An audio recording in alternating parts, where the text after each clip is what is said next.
नमस्कार दोस्तों। आज हम बात करेंगे ट्विटर की मनमानी के बारे में, क्योंकि ट्विटर ने जिस तरह इंडियन गवर्नमेंट पे लगातार अटैक किया है उसके बारे में मैं आपको बताऊंगा। क्योंकि ट्विटर का ये सिर्फ एक केस नहीं है कि आपने जो आईटी मिनिस्टर है उनका अकाउंट सस्पेंड किया है। इससे पहले भी कई ऐसे मिनिस्टर्स या गवर्नमेंट ऑफिशियल हैं जिनके अकाउंट को वो सस्पेंड कर चुका है। इवन जो उपराष्ट्रपति हैं हमारे, उनका तक जो ब्लू टिक बैज होता है उसको तक रिमूव कर दिया था उसने। तो अब यदि हम बात करें अभी क्या इंसिडेंट हुआ है उसके बारे में, बिकॉज जो रविशंकर प्रसाद जी हैं आईटी मिनिस्टर, उन्होंने कोई पोस्ट डालने के लिए जब ट्विटर पर लॉगिन किया तो उनका ट्विटर अकाउंट ओपन नहीं हो रहा था। तो उन्हें एक बार बार मैसेज शो हो रहा था कि आपका जो अकाउंट है वो सस्पेंड कर दिया गया, बिकॉज जो millennium copyright act of the USA है उसके अकॉर्डिंग आपका जो अकाउंट है वो सस्पेंड कर दिया गया है। ये जो कॉपीराइट एक्ट है वो एक यूएसए का कानून है, जबकि हम बात करें इंडिया में कोई दूसरा पर्सन उनके अकाउंट को देख सकता था। तो ऐसे में उनके पास एक फिर मैसेज आता है, उसमें एक वार्निंग मैसेज आता है उनके पास ट्विटर के द्वारा, your account is now available for use. तुम्हारा जो अकाउंट है वो अवेलेबल है यूज़ के लिए। और ट्विटर की तरफ से इनको बोला गया है कि यदि आपने इस तरह की जो एक्टिविटी आगे की तो आपका जो अकाउंट है वो परमानेंटली भी हम सस्पेंड कर सकते हैं। मतलब इस तरह की जो बोल्डनेस है ट्विटर की वो दिखाई उसने अब इंडिया के प्राइम कैबिनेट मिनिस्टर होते हैं उनके साथ। क्योंकि अब मैं आपको बताऊं, क्योंकि ये सब जो एक्टिविटी है जो इंटरनेट पे जो चलती है वो सभी एक्टिविटी आईटी मिनिस्टर के अंडर में आती है। यदि उनके साथ इतनी बड़ी घटना हो सकती है तो आम इंडियन के साथ तो कोई भी सी भी घटना घट सकती है। जो धर्मेंद्र प्रधान है जो पेट्रोलियम मिनिस्टर को लीड करते हैं, उन्होंने बोला कि भाई जो ट्विटर है वो डिसएग्री करता है आईटी रूल के अगेंस्ट में, आईटी रूल के साथ डिसएग्री करता है। और साथ में बोलते हैं, और उन्होंने साथ में बोला कि जो लॉ ऑफ द लैंड है उसको डिसएग्री कर रहा है। अब आप सोच के देखिए, मैं आपको एक यहाँ पे थोड़ा सा ब्रॉड माइंड के अनुसार बताऊंगा कि मतलब आप इंडिया में आप एक एमएनसी के रूप में आए हो, ठीक है, और आपको यदि इंडिया में काम करना है तो क्या आप यूएसए के कानून लेके आओगे यहाँ काम करने के लिए, जो गवर्नमेंट के रूल है उसके अनुसार? क्या हमारी कंपनियां यदि यूएसए में जाएंगी तो इंडिया के कानून को फॉलो करने देंगी? वहाँ पे नहीं करने देंगी ना।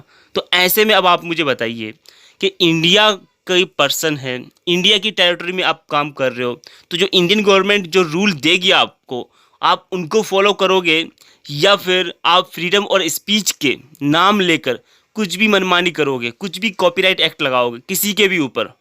इस तरह की जो एक्टिविटी है वो एक सॉवरेन कंट्री के ऊपर, एक डेमोक्रेटिक कंट्री के ऊपर लगाई जा रही है। अब इंडिया क्या बोला है इसके अगेंस्ट में? इंडिया के जो आईटी मिनिस्टर है उन्होंने साफ साफ बोला है कि भाई ये जो एक्टिविटी है इस तरह की ट्विटर की, जो आईटी रूल के अगेंस्ट में खड़ा है, डिसएग्री करता है उनको, अभी तक इन्होंने अपना जो ग्रेवान सिस्टम है उसको, उसके लिए एक अपॉइंट करना होता है इनको, एक ऑफिसर, उसको भी नियुक्त नहीं किया, न ही उसकी कुछ बोल रहे हैं अभी तक। तो इस तरह की जो बार बार जो इंडियन गवर्नमेंट के अगेंस्ट में खड़ा है, एक एमएनसी कंपनी, एक डिजिटल कंपनी जो कि एक चुनी हुई सरकार को चुनौती दे रही है। दूसरी तरफ बात करें कि कुछ ऐसे लोग भी हैं इंडिया में आज के समय जो ट्विटर जैसी कंपनी को सपोर्ट कर रहे हैं। अब आप देख सकते हैं जो प्रियंका चतुर्वेदी है, एमपी हैं राज्यसभा की, शिवसेना की तरफ से एमपी हैं। अब आप इनका ट्वीट देख लीजिए, इन्होंने क्या बोला है कि ये एक प्लेटफॉर्म है, इस प्लेटफॉर्म की कोई भी गलती नहीं है। यदि आप कॉपीराइट का कुछ डालोगे तो वो तो कॉपीराइट के अगेंस्ट में काम करता है। ठीक है, मानते हैं हम कॉपीराइट के अगेंस्ट में काम करता है। इनकी भी एक बार पोस्ट डिलीट हुई थी, तो इसलिए इन्होंने बोला कि हमने तो इतना हल्ला नहीं किया, आप इतना क्यों हल्ला कर रहे हो?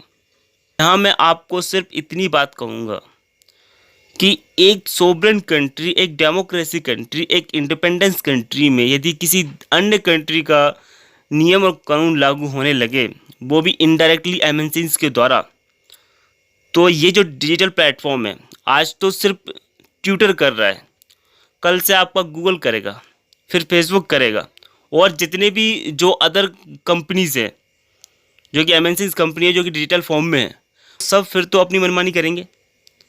तो ऐसे में एक चुनी हुई जो सरकार है उसका क्या मायने रह जाएंगे इन सभी के बीच में?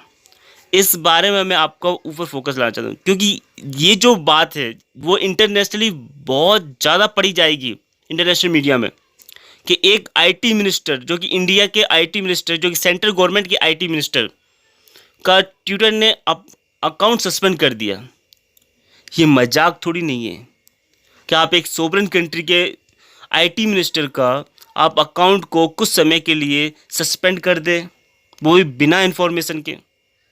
वहीं यदि हम बात करें आईटी एक्ट 2021 के बारे में, तो उसमें स्पष्ट बोला गया था कि आप यदि किसी पर्सन का अकाउंट को सस्पेंड करते हैं, कुछ भी करते हैं, तो उसको पहले आप प्रायर नोटिस देना पड़ेगा आपको।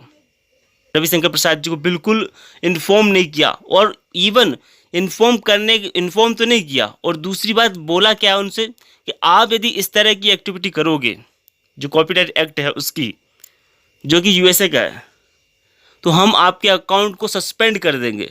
मतलब सीधी सीधी धमकी दे दी एक आईटी मिनिस्टर को। हम बात करें यहाँ पे कि आखिर में कौन कौन सी ऐसी कंट्री है अभी करंट में फ़िलहाल जहाँ ट्विटर को बैन किया हुआ है। अभी करंटली यदि हम बात करें तो चाइना और कुछ अफ्रीकन कंट्री या कुछ मिडिल ईस्ट कंट्री हैं जिन्होंने ट्विटर को ब्लॉक किया हुआ है अपनी कंट्री में। वहीं यदि और कौन कौन सी ऐसी कंट्री है जिन्होंने ट्विटर को कभी अपने कंट्री में ब्लॉक किया हुआ है, वो है आपके Egypt, Turkey, Turkmenistan, Myanmar, Uganda, Pakistan, Nigeria. समय में क्या जो ट्विटर है वो इंडिया में बैन हो सकता है क्या? तो इसके चांसेस बहुत कम है, बिकॉज इंडिया और जो यूएसए के जो रिलेशन है, बायलैटरल रिलेशन, वो बहुत ऊंचाइयों तक पहुंच चुके हैं आज के समय में। और साथ में आपको मैं एक और बात ऐड कर देता हूं यहाँ पे, ये जो न्यूज़ पढ़ के चाइना जितना खुश होगा उसके मुकाबले कोई खुश नहीं होगा, बिकॉज चाइना चाहेगा कि यूएसए और इंडिया की रिलेशन बिगड़े और क्वाड जो ग्रुप है उनका वो कमज़ोर हो जाए।